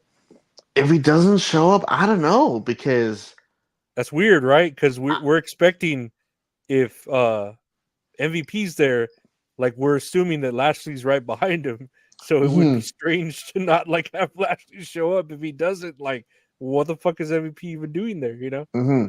No, I agree with you 100%. It's there was nothing hinted at all where Swerve was questioning Nana's loyalty. And I love Prince Nana. I think he's a great manager. You know, he's doing a great job. But it'd be kind of weird if MVP just came in and took over his spot, and to manage Swerve. You know, Swerve's doing good with the manager. Like, don't get me fucking wrong, but like, why are you gonna switch out Prince Nana? Like, everything's good there. Everything's going okay for them too. I don't know if I don't think MVP should be a manager for anybody else. He does a great job with Bobby Lashley. I feel like that this is what it is alluding to, but I don't know. I don't see MVP becoming a performer like a wrestler No. anytime soon. There's nothing wrong with that, but I think there's already a lot of managers or like third person sitting out like on the side anyway, and just to be added onto that roster just for that would be kind of odd. Yeah, it would be very weird. That's why it's just funny how we both alluded to, well, Bobby Lashley's right behind him, coming, but it's like, wait, what if Bobby Lashley for whatever reason doesn't show up? What's the point of having MVP? And I feel like he could do wonders for Powerhouse Hobbs if he does come back. He could be, Oh, dude, that'd be great. yeah, like I could see that happening, Mhm. and that'd be cool. But they'd really have to like have all these huge plans for Powerhouse Hobbs if they're going to put him with a manager like MVP, and then coming out talking to Prince Nana, talking shit about not really talking shit, but talking about Swerve. Man, that'd be cool for Powerhouse Hobbs. Like I imagine it's like, oh, like come on up, Bobby Lashley, and Bobby Lashley like never comes out. They're like, where's Bobby Lashley? And it hard cuts to him on his ranch, just like in a rocking chair, and then he looks down. And he goes, no. I just continues rocking. Like he's like, do I have any plans today? Nah, I don't. He just With looks a at his phone and hits ignore or something. it's ignored, do not disturb, and pours him. He has a picture of sweet tea next to him, pouring himself sweet tea. I don't know. It is weird for MVP because like this is the only clip I really saw. I didn't see like the wrestling news, like MVP's all elite and all the pictures and shit. I'm like, Mhm. okay, so do we not care? Is this not real? Like I don't understand, Yeah, maybe it's just like a one-off thing. I don't know because I know they were alluding to something between him and Prince Nana, but I didn't get to see the whole clip. So Yeah. maybe I am missing some context. Maybe they are going for like a Swerve thing. I'm not too sure. Just gotta wait and see week to week. That's the only way to book. But lastly, here on the news from WWE, the Viking Raiders will most likely return to WWE as War Raiders per WrestleVotes. Yes. Is that good? Is that name better? Oh man. Um. So when they wrestled they were really big in New Japan because they wrestled part in New Japan, Ring of Honor. They were called War Machine. That was their tag team, and they got called up to NXT, and they changed it to War Raiders because War Machine, that's the fucking superhero from Marvel, I think, with Iron Man. Yeah. So copyrights, whatever. But War Raiders, like that sounds badass. Again, like badass NXT theme, like very Viking theme, fucking like chantings and shit like that. You gotta look some of these NXT themes up, man, because they kind of go fucking hard. It was CFO dollar sign. I forgot I think that's how you say CFOS. But when they got brought up onto the main roster, like regular Vince fashion, like he really wanted them to stick with the fucking the Viking theme. Like, oh, like they're fucking Vikings, like they're gonna be fucking Vikings. So they changed their name to um the Viking Experience. I think, dude, see, it's stupid as fuck. And I remember people on Twitter were blowing up because they're like, this is one of the dumbest fucking things we've ever heard. And their names got changed to oh my goodness, I need to Google what their names were because I think now the names are Eric and Ivar, I think. Yeah. That sounds War familiar. Raiders names. WWE. Yeah, because their names Eric and Rowe. That's what their names were.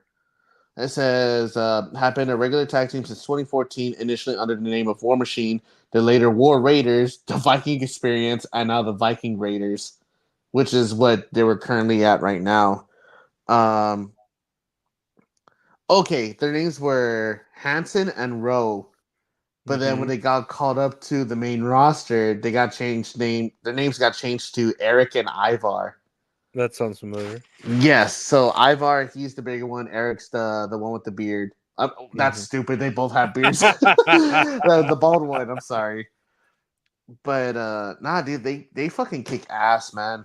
It's so good. But I don't know if you heard that because Ivar, he's very, very, very acrobatic, like for his size. I don't know if you ever seen him wrestle. Like he'll do like springboard moves. He's on the top rope doing flips. He's doing like suicide dives. I want to say they had, if I remember correctly, he did a suicide dive to the Street Profits, like during the Thunderdome era, and he actually broke his fucking neck, like doing the dive. Yeah, Shit. and it just looked like a regular dive, so he was out for a little bit, and then he was out for a little bit with a broken neck. no, like he came back really fast though. Like he wasn't. I would expect like a year, but I think he was gone for like 5 or 6 months. Like, don't quote me on that. It was a very short time though. And then Eric, the bald one, he suffered a shoulder injury. So then Ivar became a singles competitor, and he was putting on good fucking matches because you get big dudes, athletic, fucking take all my money. It's like I'm all for it. So then he went down to NXT, did a couple things in NXT, but then he got injured with something else. I don't remember. So they were both out at the same time. But I think one of them became clear, the other one was covering. But I think they're going to bring it back as a tag team. They're early. Damn. I'm so upset. Well, no, that's cool that they're, coming back as the War Raiders, and hopefully they don't get lost in the sauce of WWE. Man. Dude, do you like the name War Raiders better than Viking Experience? Better than Viking Experience? Hell yeah. That sounds stupid. Yeah, then Viking Raiders. I don't know. It all sounds like shit post. I don't know. I don't know. It sounds better than. I mean, War Machine sounded better, but I can understand why they do that. Yeah, but War Raiders. I hope Raiders. they have. I can't stop thinking about their fucking theme song, dude. It goes so fucking hard, and they're like war, war, war, war, and I'm just there in the crowd, war, war, war, war, because I'm a man child. Well, that's everything pretty much. We're gonna get into botches and fucking other stuff. Let me get here. I know I had seen this before you sent me this, and it cracked me up so much. Here's it's so weird to see this guy on Fox News. He looks like how gay furries draw Bowser, and it's Tyrus, right? Or what was it? Tyrus or Titus? Tyrus, aka Brodus Clay, the fucking Funkasaurus from WWE and NWA, right? And, yes. There's the other comment here. It says he's built like if Gears of War had a character that listened to Limp Bizkit. And dude, I saw that.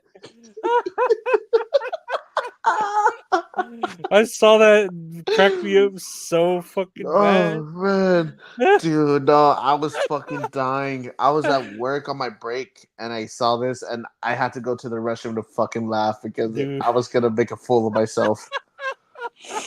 I don't remember if I saw it while I was like working. I have my other PC there, like on Twitter, or if I just saw it here. But man, like I cracked up so bad where I was, like out loud laughing. It was.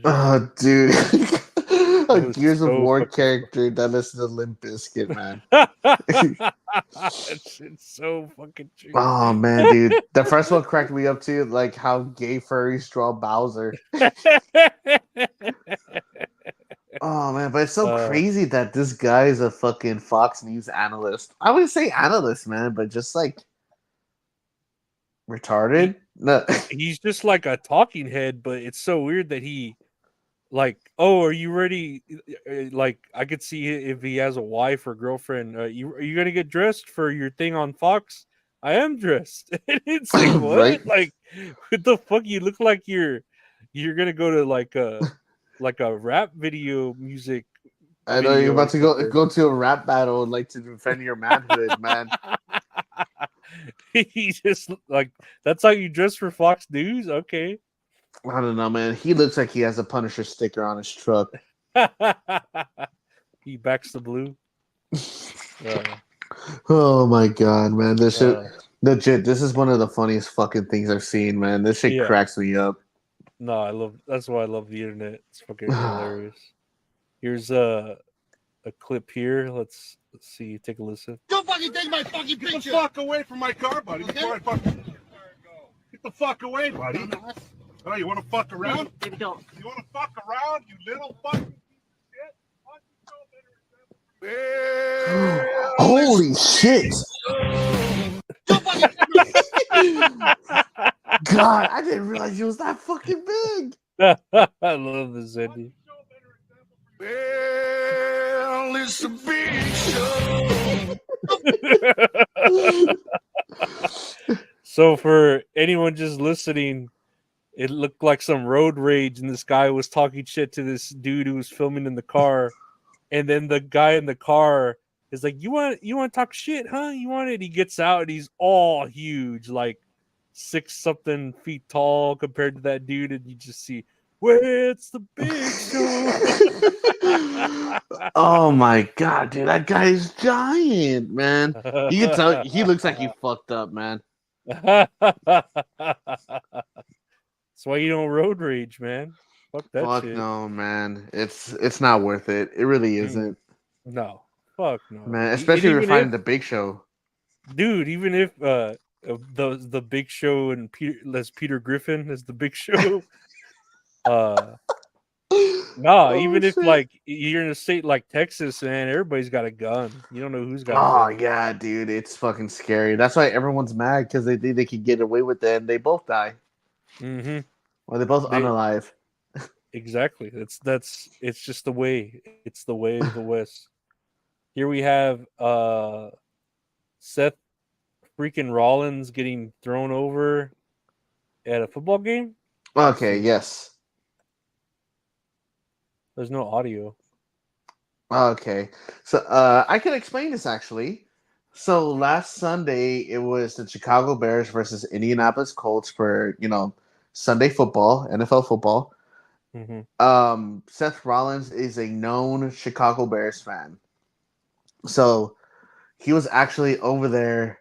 I think they were in Indianapolis. Yes, they were in Indianapolis when they were doing this. And it's funny because Seth Rollins was there and he had a Colts jersey on. But then when he unzipped it, opened it up, he revealed his Bears jersey because he's obviously a Chicago Bears fan. And he's like right in front row, like by the barrier, whatever, and he's posing, everyone's booing. And the guy that threw him over is T.Y. Hilton, and he's like a receiver for the Indianapolis Colts. I don't. He might still be, I want to say, or maybe he's just injured at the moment. But that was the guy who threw him over was T.Y. Hilton. He's like the wide receiver for the Colts. And Seth Rollins is getting mad, like, oh, I can't believe it, whatever. And like security like escorted him out. But the reason why this happened and it looked staged is because this is the same stadium where they're having the Royal Rumble for this upcoming year. Yeah, so it was just like a giant promotion scheme. Well, not scheme, but like a play in action. Yeah. Yeah. So when it happened, I was like, "That's weird." But Lucas Oil Field, that's where they're having the Royal Rumble. It's in Indianapolis, Indiana, in 2025, 26. I think it's next year that they're having it there. Yeah, but that's the story behind it. Yeah, it looks very goofy. That's why when it was announced, fucking everywhere, all the wrestling outlets were talking about it. And the more I looked at it, it looked very staged. I was like, I feel like Rollins would like make a bigger deal out of like being thrown over, but it looks, but he does a good job, man. What a salesman. No, that's interesting. That I thought they were obviously doing it for some sort of promotion, but I didn't know it was the same place that they were holding the Royal Rumble at. Yes, it was. It was until afterwards. I was like, oh yeah, this is the same field that they're doing it at. We have next here, this guy singing "Sexy Boy" by Shawn Michaels. Let's see. I think I'm cute. I know I'm sexy. I got the looks that drives the girls wild. I got the moves that really move them. I send chills up and down their spines. I'm just a sexy boy. Sexy boy. I'm not your boy toy. Boy toy. I'm just a sexy boy. Sexy boy. I'm not your boy toy. Boy toy. I make him hot. I make him shiver. Then he get weak. Whenever I'm around, they see me walk. They hear me talk. I make them feel like they're on cloud nine. I'm just a sexy boy. Sexy boy. I'm not your boy. Boy. I'm just a sexy boy. Sexy boy. I'm not your boy. Boy. I love how this he so sings much. both parts. Boy toy. Oh my god, this makes me so happy. I love this guy. Yeah, this guy's cool. He's he's a cool guy. I wish I was that cool. It's the time to play the game. Time to play the game.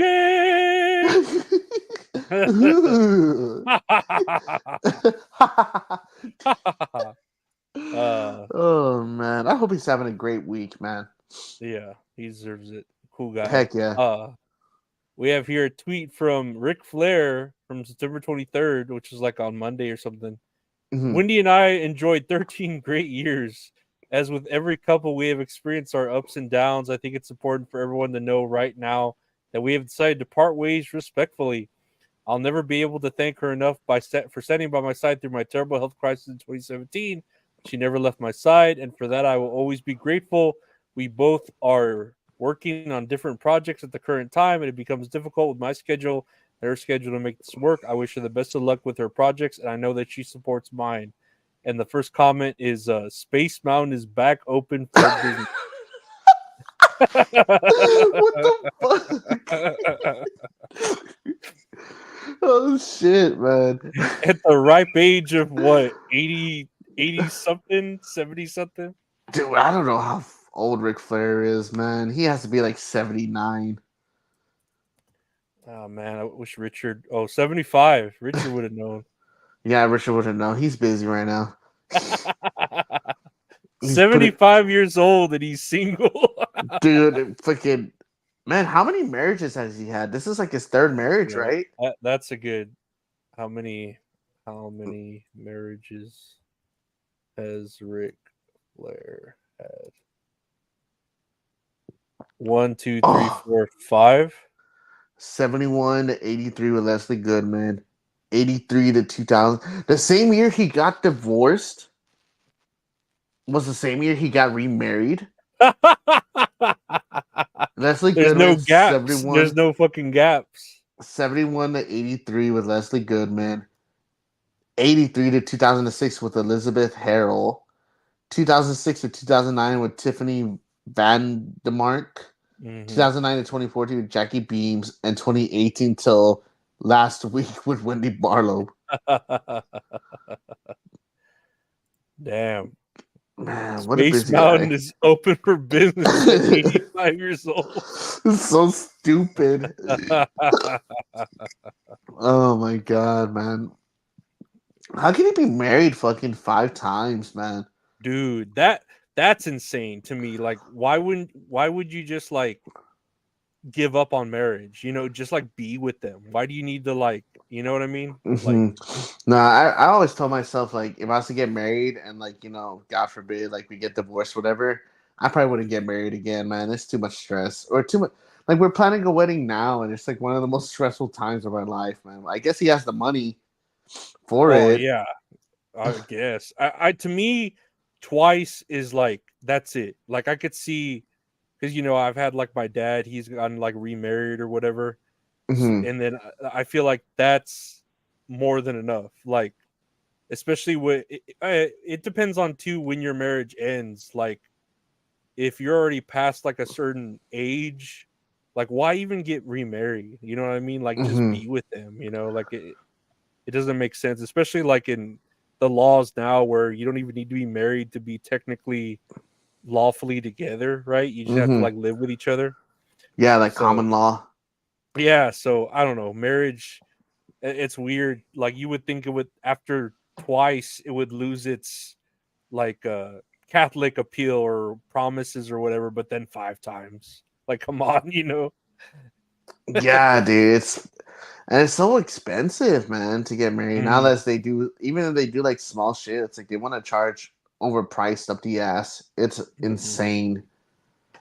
Oh yeah, no, I don't know, but I mean, he's got the money. I guess he does. He's got the time. I don't know. At I guess 85 years so. old, I guess he has the time.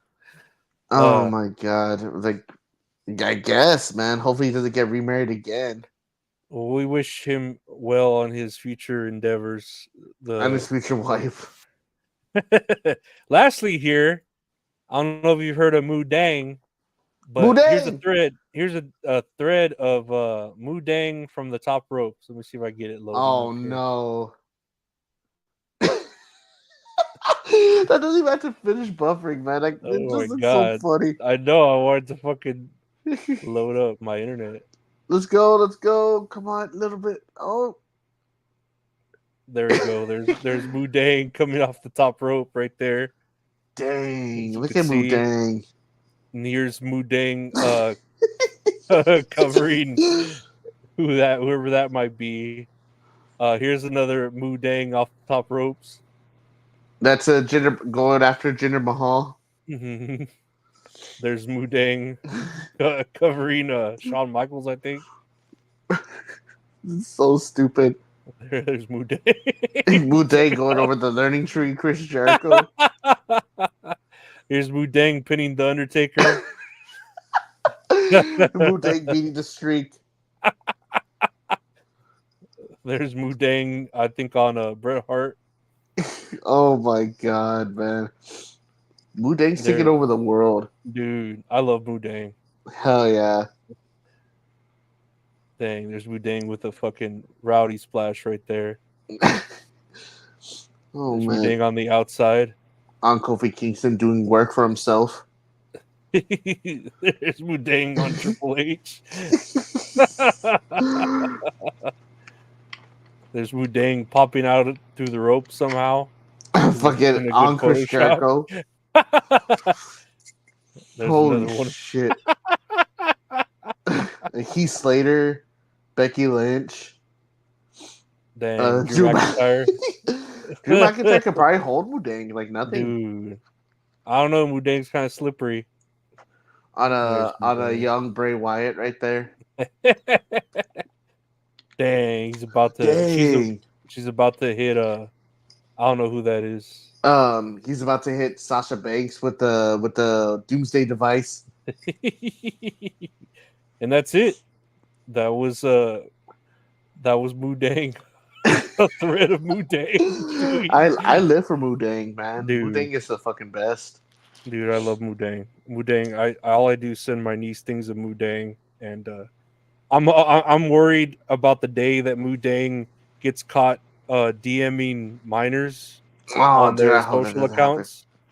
Yeah, they're gonna interview Moo Deng saying that Moo Deng has personally injected steroids into Hulk Hogan. It wasn't Hulk Hogan, the person. It was the Oh character. my god, the character, brother. It's not Terry Bollea that has a huge penis. It's Hulk Hogan that has a huge penis. Oh brother. my god, I forgot he said that. Oh man. But that's all kayfabe today, guys. I want to thank everyone for listening, watching, subscribing. Everyone, I really appreciate it. Gabe, what do you want to say to the people? Nothing much, man. Took the words right out of my mouth. Thank y'all for liking, commenting, subscribing, just tuning in. All of it, it helps support the channel. Hell yeah, guys. Well, we'll hope we all enjoyed the show. We'll see you all next week with more wrestling news and everything else. And take care. See y'all later.